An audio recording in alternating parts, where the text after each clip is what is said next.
Okay. Okay. So, ఇప్పుడు ఒక నాటకం ప్రదర్శించేటప్పుడు ముఖ్యంగా పోటీలు జరుగుతున్నప్పుడు ప్రథమ, ద్వితీయ అవును. స్థానాలనేవి ఉంటూ అవును. ఉంటాయి. అవును. ఇలా ఒకవేళ అక్కడ జడ్జెస్‌లో ఉన్నవాళ్ళు ఎవరైనా హ్మ్. అంత మేధస్సు కలిగిన వారు కాకపోయి ఉంటే రాంగ్ జడ్జ్‌మెంట్ అని మీకు అనిపించిన సందర్భాలున్నాయా? జరుగుతాయి. జరుగుతాయి. హ్మ్. ఇప్పుడు నాకొచ్చినప్పుడు రైట్ జడ్జి అంటాను నేను. నాకు రానప్పుడు రాంగ్ జడ్జి అంటాను. ఓకే. ఆ జడ్జికి మేధస్సు లేదు. ఆ జడ్జికి అంత అవగాహన లేదు అంటాను. ఓకే. మరి 34 సంవత్సరాల పోటీ ప్రపంచంలో చాలా ఎదుర్కొన్నాను అలాంటివి.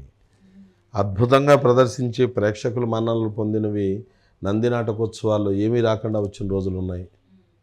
ఆహ్, నాకన్నా అద్భుతంగా ఇంకొకడికున్న ఆ జడ్జెస్ కొలమానం ప్రకారంగా నాకు ఫస్ట్ ప్రైజ్ వచ్చిన సందర్భాలున్నాయి. ఆత్మపరిశీలన మనకే ఉంటుంది. ఉంటాం. 1, 2లో ఉంటాం. మన అవగాహన ప్రకారం 2లో ఉండొచ్చు ఒక్కొక్కసారి. న్యాయ నిర్ణేత అవగాహన ప్రకారం ఫస్ట్‌లో ఉండొచ్చు. అదే మన అవగాహన ప్రకారం మనం ఫస్టే అని మనం అనుకోవచ్చు. కానీ న్యాయ నిర్ణేత అవగాహన ప్రకారం మనం థర్డ్ కావచ్చు. అలా కూడా ఉంటుంది. మీకు బాగా గట్టి పోటీ వీళ్ళు నాకు అనిపించిన ఇతర నటులు ఎవరైనా ఉన్నారా? గట్టి పోటీ అంటం కన్నా అందరూ నాకన్నా వయసులో పెద్దవాళ్ళే. వాళ్ళతో నేను అంటే అదృష్టం ఏంటంటే వయసు చిన్నది గానీ నాకు ట్రావెలింగ్ పెద్దది కాబట్టి సమాన స్థాయిగా వారు స్వీకరిస్తారు అందరూ. నేనైతే గాని నాకన్నా అందరూ సీనియర్సే కాబట్టి నాకు పోటీదారులుగా నేనేమిది అనుకోను. ఓకే.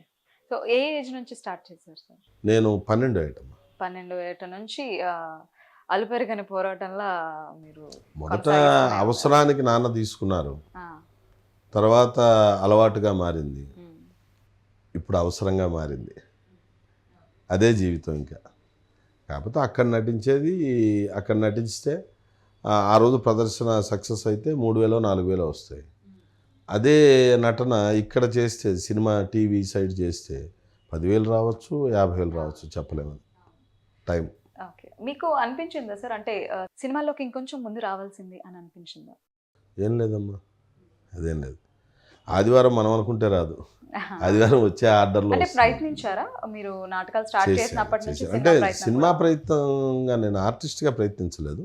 మొదట నేను ప్రయత్నించింది డైరెక్షన్ డిపార్ట్మెంట్ ప్రయత్నించాను. 1996 నుంచి 98 వరకు కాట్రగడ్డ రవితేజ గారి దగ్గర, కే. వాసు గారి దగ్గర, ఎంజీ ప్రసాద్ గారిని ఇలా డైలీ సీరియల్స్ జరుగుతున్న టైం అప్పుడే కొంచెం ఉధృతం అవుతున్న టైము. ఆ టైంలో డైరెక్షన్ డిపార్ట్మెంట్ చేశాను. నాకున్న కొంచెం ఆవేశానికి దానికి సెట్ కాదనుకోని నేను తప్పుకున్నాను. అంతే. అంటే ఒక డైరెక్టర్ అంటే ఎలా ఉండాలని మీ ఒపీనియన్? కొట్టినా పడాలి, తిట్టినా పడాలి, అన్నిటికీ పడాలి. అంటే ఆవేశం వల్ల మీకు సెట్ కాదనుకున్నారా? లేదంటే సెల్ఫ్ రెస్పెక్ట్ వలన సెట్ లేదు. సెల్ఫ్ కాదనుకున్నారా? రెస్పెక్ట్ ప్రతి వాళ్ళకి ఉంటుంది. మనకి ప్రత్యేకమనేం లేదు. నాకు కొంచెం ఆవేశం ఎక్కువ. దానివల్ల అంటే అది రైట్ అవ్వచ్చు, రాంగ్ అవ్వచ్చు. ఏదైనా సిట్యుయేషను. అవతల వాళ్ళ తప్పైనప్పుడు నేను ఆవేశపడ్డా గానీ, ఆవేశం అనేది పనికిరాదు గదా! కాబట్టి మనం దీనికి సెట్ గాము. విద్వత్తు ఉండొచ్చు, విద్య ఉండొచ్చు, మీరు ఏమైనా చేయగలిగి ఉండొచ్చు. కానీ అక్కడ అది రావడం.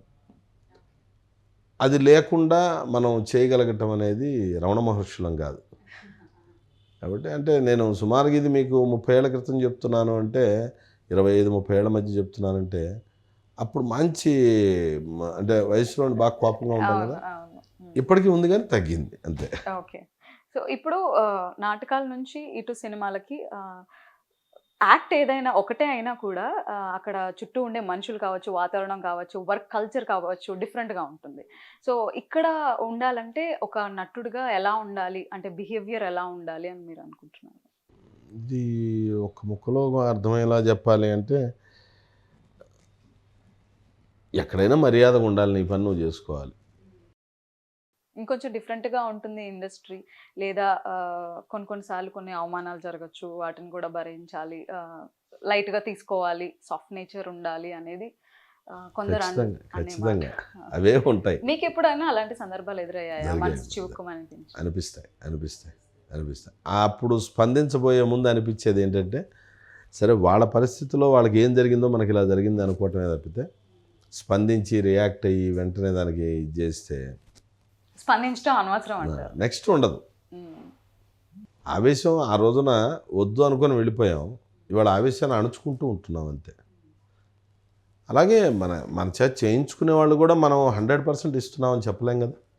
వాళ్ళు మన దగ్గర నుంచి రాకపోతే రాజీ పడి వాళ్ళ ఆవేశాన్ని తగ్గించుకొని చేయించుకుంటూ ఉండొచ్చుగా. మ్యూచువల్ ఇక్కడ ఒక్కొక్కసారి మనం తగ్గాలి, ఒక్కొక్కసారి వాళ్ళు తగ్గుతారు అంతే.